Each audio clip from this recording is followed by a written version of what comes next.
Have you ever felt like there's a story just beneath the surface, a truth that everyone knows but no one dares to speak? A story that, if uncovered, could change everything. Today we're diving deep into one such story. It's a tale of resilience, of a community pushed to its limits, and the incredible fight for justice that followed. This isn't just history, it's a lesson in human spirit and the power of a collective voice. Imagine a small, quiet town, nestled somewhere you might pass on a road trip without a second glance. For generations, the people there lived simple lives, bound by tradition and a deep connection to their land. But beneath this peaceful exterior, a shadow was growing. A large corporation had set up operations nearby decades ago, promising jobs and prosperity. They promised progress.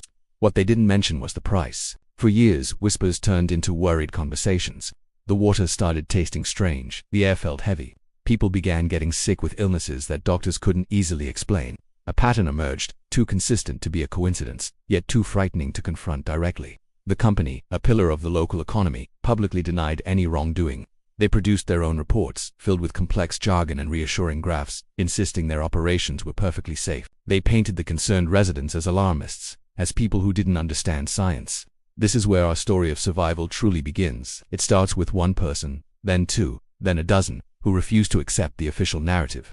They were parents watching their children struggle, farmers seeing their crops wither, and ordinary citizens who simply knew in their gut that something was profoundly wrong. They started talking to each other, sharing their stories, not in hushed whispers anymore, but in community halls and over kitchen tables.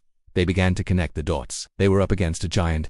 The corporation had teams of lawyers, public relations experts, and seemingly endless resources. The townspeople had their conviction on each other. They started their own investigation. They collected water samples in mason jars, documented every case of illness, and spent late nights in the local library trying to decipher the company's technical reports. They were becoming citizen scientists driven by a need to protect their families. They faced immense pressure. Some were threatened with losing their jobs. Others were ostracized, labeled as troublemakers trying to ruin the town's economy. It was a lonely and terrifying battle. Imagine the courage it took to stand up, knowing you could lose everything. Yet they persisted. They believed the truth was a force powerful enough to overcome any obstacle. They weren't just fighting for themselves. They were fighting for the memory of those they had lost, and for the future of their children. The turning point came when a young, determined local journalist got wind of their struggle. At first, she was skeptical, fed the same corporate lines as everyone else. But when she sat down with the families, looked into their eyes, and saw their meticulously collected evidence, she knew this was more than just a local dispute. This was a cover-up. She began publishing a series of articles, shining a small but persistent light on the town's plight. Her articles caught the attention of a non-profit environmental law firm. These lawyers saw the David and Goliath nature of the fight and decided to step in, offering their services pro bono. Suddenly, the townspeople were no longer alone.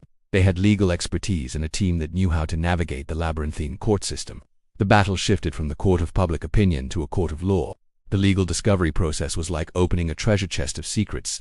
Internal company memos, emails, and suppressed studies were unearthed. The evidence was damning. It showed that the corporation knew about the potential dangers for years. They knew their waste was contaminating the groundwater. They knew about the risks, but they made a calculated decision that the cost of cleanup and safety measures was greater than the potential cost of legal settlements. They had gambled with people's lives to protect their bottom line. The truth they tried so hard to hide was finally out in the open, exposed for all to see. The trial was a media sensation. Day after day, the town's residents took the stand, sharing their heartbreaking stories. They spoke of lost loved ones, of chronic health problems, of a life lived in constant fear. Their testimony was powerful, authentic, and undeniable. They were no longer just data points on a chart. They were human beings whose lives had been irrevocably altered. The corporation's defense began to crumble.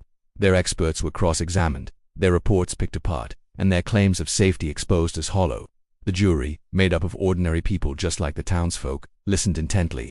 You could see the shift in the courtroom, the dawning realization of the scale of the injustice that had occurred. In the end, justice prevailed.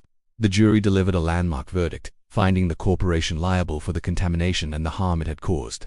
The settlement was one of the largest in history, providing compensation for the victims and funding a massive, long-term cleanup of the entire area. It was a victory that echoed far beyond the small town, but the story doesn't end with a check. True justice was about more than just money. It was about acknowledgement. It was about the world finally seeing and believing their truth. The verdict validated their struggle, their pain, and their unwavering courage. It sent a powerful message to corporations everywhere. You cannot hide the truth forever. People's lives are not an acceptable cost of doing business. The town began the slow process of healing. The cleanup efforts transformed the landscape, restoring the water and the land. New, tougher environmental regulations were passed. Inspired directly by their fight, the community, forged in the fire of adversity, became a beacon of hope for others facing similar battles. They created foundations to help other communities, sharing their knowledge and their story of survival. This story is a powerful reminder that ordinary people can achieve extraordinary things. It shows that when a community unites for a just cause, their collective voice can become a roar that topples giants. They didn't have power or money, but they had truth on their side, and they had an unbreakable spirit.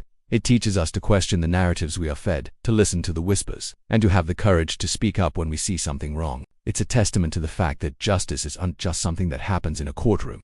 It's something that is fought for, inch by determined individuals who refuse to give up. Their legacy is not just a clean environment, but a powerful story of survival and justice that will inspire generations to come. Thank you so much for joining me on this incredible journey today. If this story moved you, please hit that like button and share it with someone who needs to hear it. And do you forget to subscribe and turn on notifications so you won't miss our next exploration into the stories that shape our world. Until next time, stay curious and keep seeking the truth.